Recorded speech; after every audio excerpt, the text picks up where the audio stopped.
जरूरत पड़े आपको तन मन धन से केजरीवाल भी और दिल्ली सरकार भी पूरी तरह से वक्फ बोर्ड के साथ है। बंबई के अंदर इस देश का जो सबसे अमीर आदमी है, बताते हैं उसका घर वक्फ बोर्ड की प्रॉपर्टी पे बना हुआ है। गलत तो नहीं कर रहा? वहां की सरकार की हिम्मत नहीं है जो उसको कुछ कर दे। हमारी सरकार अगर वहां होती उसकी प्रॉपर्टी तोड़वा देती। जो भी वक्फ बोर्ड को जब भी किसी चीज की जरूरत होगी, दिल्ली सरकार वक्फ बोर्ड के साथ। इसलिए वक्फ प्रॉपर्टी कानून के लिए देश में मुहिम चलाइए, आपस में बात कीजिए।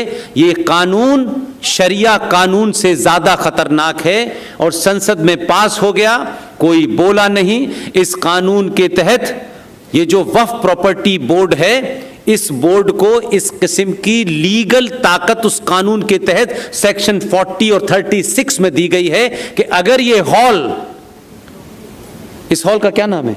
तिलक स्मारक। ये तिलक स्मारक मंदिर ये आपका नहीं है। आपको शौक लगा कि नहीं है? ये आपका नहीं है। उस कानून के तहत संसद में यह ताकत दे दी गई है इस देश के जिहादियों के एक नाजायज संगठन को, जिसे वक्फ प्रॉपर्टी कानून कहते हैं, और सबने आपसे छुपाया। इसके तहत वक्फ प्रॉपर्टी बोर्ड के लोग अगर यह दावा करें और अगर वो ये कहें कि तिलक स्मारक जो भवन है ये वक्फ की प्रॉपर्टी पे बना हुआ है, तो इस भवन के मालिक का एक नॉर्मल जवाब यही होगा कि ये गलत है, इसके तो कागज मेरे पास, यही होगा।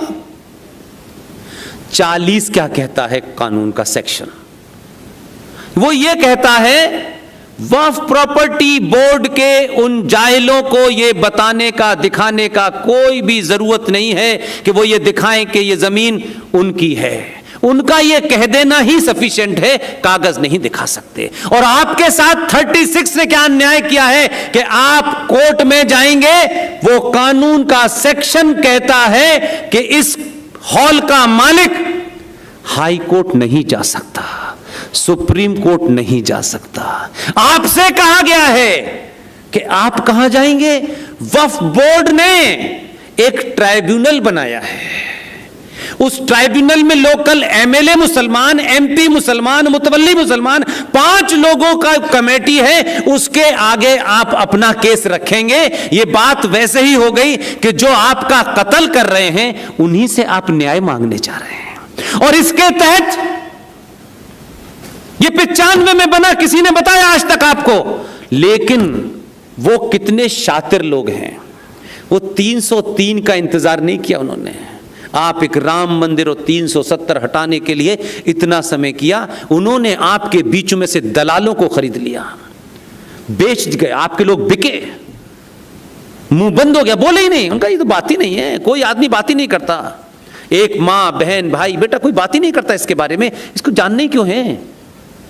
इसके तहत उन्होंने जो हमारे बहन, देश की बेटियां और माएं, और खासतौर से वो नौजवान लोग जो शादी करके सबसे पहले जाते हैं मोहब्बत की निशानी देखने,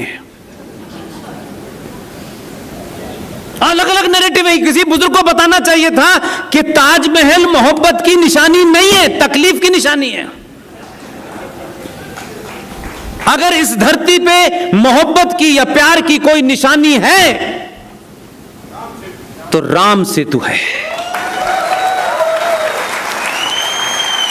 उस राम सेतु बनाने वाले ने ताजमहल बना करके अपने लोगों के हाथ नहीं काटे। राम सेतु बनाने वालों को वापस अयोध्या में लाया और उन्हीं सम्मान के साथ अपने हर्षोल्लास में शामिल किया। लिहाजा बहन बेटियों को समझ में आना चाहिए कि ताजमहल आज की डेट से नहीं, 95 में यह बना, 2000 से ताजमहल वक्फ प्रॉपर्टी के तहत चला गया है, आपके पास नहीं है। सूरत में बोल के आया 6-7 महीने पहले। मैंने कहा गुजरातियों को मैं बता देता हूं भाई, अब तो उनके पास इतनी ताकत है कि यहां भी हैं और वहां भी हैं, लेकिन कभी कभी होता है मैं एमएलए, मेरी टिकट, मैं ये मुद्दा क्यों उठाऊं, वो मुद्दा क्यों उठाऊं। मैं उनको 6 महीने बता के पहले आया, वहाँ के कुछ लॉयर से मैं मिला, मैंने कहा भाई न हमारे पास पैसा है न रुपया है, जो कुछ थोड़ा बहुत देते हैं तो वो हम अपनी टीम के लोगों के जो कुछ कुछ काम कर रहे हैं उसमें चला जाता है। यार आप इस मुद्दे को उठाओ, लोगों का जनमानस बनाओ। अभी इस देश के अंदर आपके पास एक शक्ति है कि आप सेंटर में भी हैं, 20 राज्यों में भी हैं, राष्ट्रपति भी आपका है, उपराष्ट्रपति भी आपका है, यहाँ की विधानसभा भी आपके पास है, संविधान में प्रोविजन है कि आप उस मुद्दे को उठाइए और आपकी विधानसभा सर्वसम्मति से उस मुद्दे के खिलाफ अगर प्रस्ताव पारित कर दे, वो प्रस्ताव राष्ट्रपति के पास जाए, राष्ट्रपति उस पर साइन कर दे, तो वो पर्टिकुलर कानून आपके राज्य में कम से कम नहीं लागू होगा। वो ये भी नहीं कर रहे हैं। मैंने कहा मुद्दा ये बनाओ ना भाई, सरकार तो पिछले 25 साल से वहां पर है, 20 साल से मध्य प्रदेश में है, तो 20 साल से आप सरकार में किस लिए आए हैं? धार के अंदर इतना बड़ा राजा भोज की भोजशाला जिसपे जिहादियों ने कब्जा कर लिया है, उसको निपटाने के आए हैं कि आप खाना फ्री बांटने के लिए आए हैं भाई? तो वक्फ प्रॉपर्टी कानून के तहत सूरत के म्युनिसिपल कॉरपोरेशन पे कब्जा हो गया। इस कानून के तहत जिस मंदिर को डॉक्टर राजेंद्र प्रसाद गए थे बनवाने, जिनके कारण उन्हें अंतिम समय में नेहरू जी ने इलाज तक नहीं मुहैया होने दिया, उस सोमनाथ के मंदिर की जो पीछे की दीवार है, उस पूरी जमीन पर वक्फ ने अपना दावा ठोक दिया है। इसलिए कुछ चीजें आपको नहीं पता चल रही, आपको समझ में नहीं आ रहा कि ये जो पीर थे ये हाईवे पे ही मरते हैं क्या, ये एक्सप्रेस वे पे ही मरते हैं क्या? ये जगह जगह मज़ारें जो बन रही हैं सड़कों पे, भारत की पुलिस के पास आईपीसी के तहत इसको हटाने का कोई कानून नहीं है।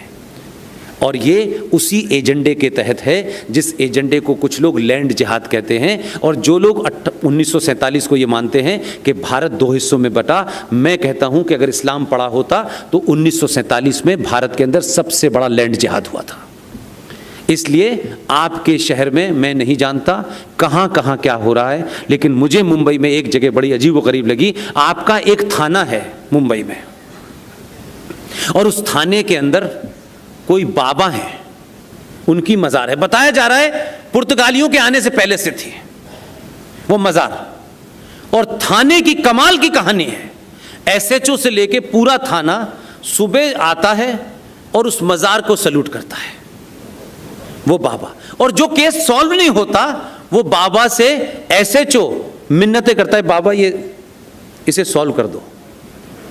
और थाने के अंदर दिन भर, थाने के अंदर है वो, यहाँ एसएचओ बैठा है, यहाँ पुलिस का बैठा आदमी बैठा है, यहाँ बैठे, और वो दिन भर छोटे भाई का पजेमा, बड़े भाई को लगे।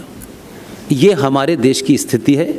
इसलिए ये कह के अपनी बात समाप्त करता हूं कि आप इस बात से खुश हो, इस बात से आपको भरोसा जगे कि देश में बहुत सारे काम चल रहे हैं।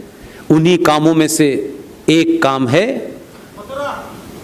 भाई साहब बड़ी जल्दी याद आई आपको, ऑलरेडी उस पे विष्णु शंकर जैन के साथ में 5 युवा वकील काम कर रहे हैं। उसमें से पार्थ यादव, उन्होंने उस पे पिटीशन डाली है, पिटीशन एक्सेप्ट हो गई है। हिंदुओं के ठेकेदारों को तकलीफ हो रही है, इसलिए वो नहीं चाहते कि विवाद बढ़े। लेकिन मैं सिर्फ इतना ही कह रहा हूं कि आज जो लोग बार बार आपको ये कहते हैं मुग़लों ने हमें तहजीब दी, हमें चलना सिखाया, हमें खाना पकाना सिखाया, ये मुग़लई डिश है, ये फलानी डिश है, ये मुग़ल ना होते तो ताजमहल ना होता, ये कुतुब मीनार ना होती, और आपसे जवाब नहीं दिया जा रहा।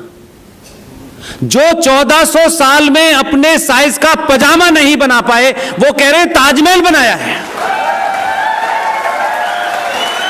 इसलिए आप सबसे मेरी एक ही रिक्वेस्ट है, जो बातें आपने सुनी आप उनको क्रॉस चेक करें, मैं चाहता हूं करें, और फिर इस जिम्मेदारी के साथ आज की ये सफल सभा होगी। इन विचारों की जो मेहनत है वो ज्यादा सफल होगी, और इससे पूरे देश में एक नई जागृति आएगी, क्योंकि ये छत्रपति महाराज शिवाजी, सावरकर, पेशवाओं की भूमि है। आपने मुझे दिन में बताया गया कि जहां जहां मराठा फौजें गईं वहां जिहादी नहीं टिके, कश्मीर में घोड़ा नहीं जा पाया, वहां चचा नेहरू चले गए, इसलिए वो समस्या आज भी है। लेकिन आप ही के शहर का आदमी, आप ही के इलाके का आदमी वहां पहुंच चुका है, तो इसलिए ना महबूबा को महबूब मिल रहा है और ना अब्दुल्ला को नमाज पढ़ने की जगह मिल रही है।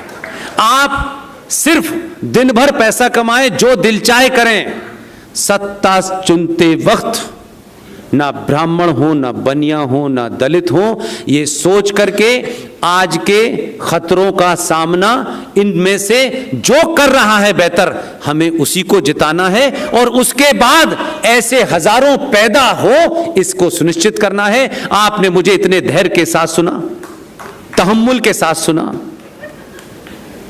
बहुत सारी बातें हैं जो मैं और भी कह सकता था, लेकिन कल फिर कहीं मुंबई में मुझे बोलना है। यह सिलसिला जारी रहेगा।